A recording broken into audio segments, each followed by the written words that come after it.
Meus amigos, minhas amigas, sejam bem-vindos aqui no canal Cido A6. Olha só, hoje eu estou aqui nessa natureza vislumbrante aqui, né? Aqui no quintal da minha casa, ouvindo aí o sabiá. Estão ouvindo aí o sabiá? Que maravilha, né? Estamos aí chegando já próximo da primavera, estamos em setembro, hoje dia 10 de setembro. E como já venho prometendo para vocês, o sábado filosófico, né? Como hoje é sábado, eu vou dar continuidade então ao chamado sábado filosófico. Com o passar do tempo, eu pretendo melhorar, né, algumas coisas, tá? No sentido de que possamos assim ter algo de positivo, de importante aqui no nosso canal. Eu digo nosso canal porque você também faz parte desse canal, você que participa, você que me acompanha e assim por diante. Eu queria, assim, né, de antemão dizer que nós temos um pouco de vento que está tendo aqui hoje, de repente pode influenciar aqui no som, tá? Mas tudo é por uma boa causa, né? Muito bem, eu tenho tratado sobre os pré-socráticos, né? Tem uma playlist e peço que vocês acessem, tá? Vejam lá, temos vídeos importantíssimos sobre os filósofos pré-socráticos, né? O último que eu tratei foi sobre o filósofo Parmênides, né? E hoje eu vou falar com vocês, conversar sobre os filósofos, né, sofistas, que o Platão não considerava os sofistas como filósofos, né? Essa é uma crítica assim de Platão em relação aos sofistas. Eu particularmente não tenho nenhum problema de chamar eles de filósofos, porque eu considero que eles são filósofos. Tem barulho aqui de carro, porque a avenida, né, fica aqui bem próximo da minha casa, que é bastante movimentado. Então a gente vai também assim ter um pouquinho de barulho. Começando então sobre os sofistas. Os sofistas, primeiramente, só para vocês entenderem, eles são aquele grupo de pensadores que eles tinham escolas, né? Quando eu falo assim, escolas não é escola casa, né? Porque eles foram professores, educadores ambulantes, que iam de casa em casa, né, para poder ensinar os jovens, né? Os jovens atenienses. E um dos seus alunos foi Sócrates. Um outro momento eu vou falar um pouquinho melhor sobre Sócrates, né? Mas é bom para a gente poder recordar aqui que os sofistas, o Sócrates foi aluno, né, dos sofistas. E os sofistas, eles estão concentrados, né, junto com Sócrates também, no século V, né, no século 5 a.C., lá na Grécia Antiga. Já é o início do período clássico, né, da Grécia Antiga. E eu vou, assim, tratar de um modo geral, assim, para vocês quem foram os sofistas, tá? E falar um pouquinho sobre um sofista de nome que é mais conhecido, né? Existem dois sofistas assim que são os dois mais conhecidos, que é o Górgias, né, e o Protágoras. E eu vou depois de uma forma mais específica falar um pouquinho sobre o filósofo Protágoras. Foi muito bem, dando então continuidade, né? Os sofistas, eles têm esse nome né, a palavra sofista, que tem a ver com sábio, né? Então, eles eram sábios, primeiramente considerado um grupo de pensadores, de sábios lá da Grécia Antiga, por isso que foram denominados com esse nome de sofistas. Os sofistas é um grupo de pensadores, assim, não são poucos, tá? Existe um grupo grande de pensadores, e boa parte desses nomes dos sofistas vocês encontram nas obras de Platão. Isso porque o Platão, nas suas obras, né, ele, como as suas obras são construídas em forma de diálogos, o Platão, você percebe ali, né, nessas obras, né, escritas por Platão, em que os personagens que estão ali debatendo, que estão discutindo, né, com Sócrates, tá? Sempre é colocado Sócrates como principal personagem, está, por exemplo, debatendo com algum sofista. Então, boa parte dos personagens que você vai encontrar, né, ali nas obras de Platão são sofistas. Hípias, por exemplo, né, Górgias, né, e assim por diante.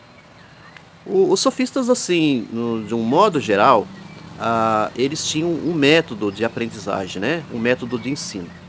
E o objetivo desse método de ensino consistia em ensinar os jovens atenienses a ter uma boa elaboração, por exemplo, no seu discurso, no chamado falar bem, né?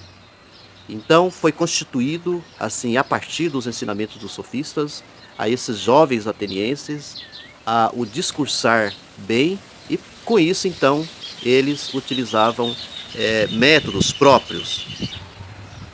O método dos sofistas são assim chamados de oratória, né? A parte da oratória tem a ver, por exemplo, com o discursar bem, né?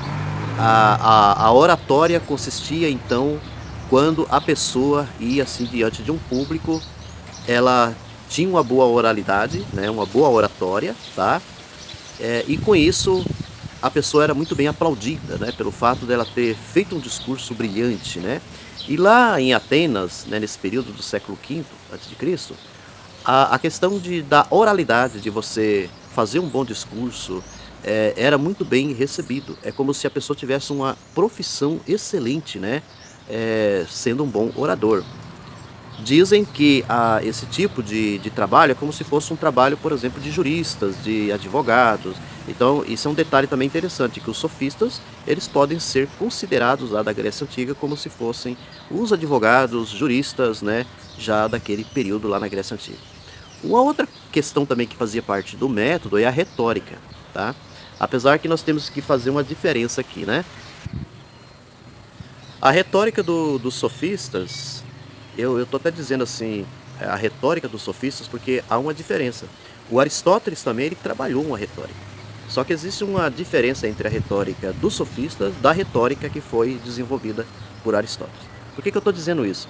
Porque a retórica que foi construída, né, que foi constituída pelos sofistas, ela era uma retórica que tinha mais como base, mais importância no sentido de você convencer um público, né?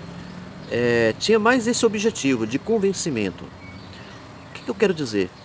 Não importava se de repente o discurso que era, né, que era pronunciado, qualquer coisa assim, fosse um discurso falso, ou seja, que tivesse naquele discurso algo que não fosse verdadeiro, ou que fosse recheado de mentiras ou qualquer coisa assim. É algo que nós podemos até pensar do nosso mundo atual, quando a gente fala de fake news, quando a gente fala das mentiras, né, que são jogados por aí nas redes sociais e assim por diante, e que tem assim um objetivo de convencer um público, passando como se fosse verdadeiro, e sendo que na realidade não é nada verdadeiro, é falso, é mentiroso e assim por diante. É dessa maneira que os sofistas utilizavam a retórica, tá? Então só para a gente poder entender bem, então na questão da retórica, a retórica tinha a ver então com esse discurso, tá? Que não importava se por trás desse discurso ele tivesse algo de falso, algo de não verdadeiro, né? Porque os sofistas eles não estavam tão preocupados com a questão da verdade como Sócrates, por exemplo. Porque os sofistas, aqui vem um ponto importante, eles são considerados relativistas, né? Estava muito imbuído na sua forma de pensamento, de elaboração, essa coisa toda, o que eles chamavam de relativismo. E dentro do campo do relativismo, a questão da verdade é muito questionável, né? Não existe em si uma verdade. O que existe assim, é como se fosse uma verdade para cada um, né? Ou a forma como cada um pensa, ou qualquer coisa assim. Mas essa verdade universalizante, absoluta, como foi inclusive desenvolvida por Sócrates, não fazia parte dentro do pensamento dos sofistas. Então esse é um ponto importantíssimo. Agora eu vou tratar de um outro assunto bem interessante dos sofistas, e aqui eu vou trazer os sofistas, como eu falei para vocês, que muito bem conhecido, né, lá na Grécia Antiga, que é o Protágoras. O Protágoras, ele tem uma frase famosa que olha que bonito, né? Os sofistas eles têm uma frase muito conhecida, uma frase famosa, que diz assim: o homem, ou seja, o Protágoras, né? O homem é a medida de todas as coisas, daquelas que são porque são, das que não são porque não são. Essa frase do homem medida, o homem como sendo a medida de todas as coisas, ela teve uma importância enorme que vocês não imaginam. Eu até diria assim que o pensamento, né, com essa frase do Protágoras, acabou inaugurando então lá na Grécia Antiga uma espécie de divisor de águas, né? Quando eu estou dizendo divisor de águas, é o que já vinha sendo, né, o que se trazia antes do século V, por exemplo, sobre a questão dos deuses, né, a influência dos deuses, sobre essa fé, né, que tinha como base a fé nos deuses, de que os deuses, né, da mitologia, que ainda se fazia muito presente, apesar do desenvolvimento, por exemplo, filosófico dos pré-socráticos. Ou seja, o homem medida de todas as coisas significava que, ao invés de os deuses, por exemplo, ser o centro de todas as coisas, né, como se acreditava anteriormente, passou a ser agora o homem. Ou seja, o homem medida acaba inaugurando então, já no campo da filosofia, ao que nós chamamos de antropologia, né? Então, o sentido antropológico passa a tomar conta, e passa a tomar conta também dentro do campo da filosofia. Então é o sentido antropológico da inauguração, por exemplo, da racionalidade grega, que os sofistas, então, com Protágoras, eles foram os inauguradores, então, desse momento que nós vamos ter na filosofia, e que depois o Sócrates ele vai dar continuidade, né?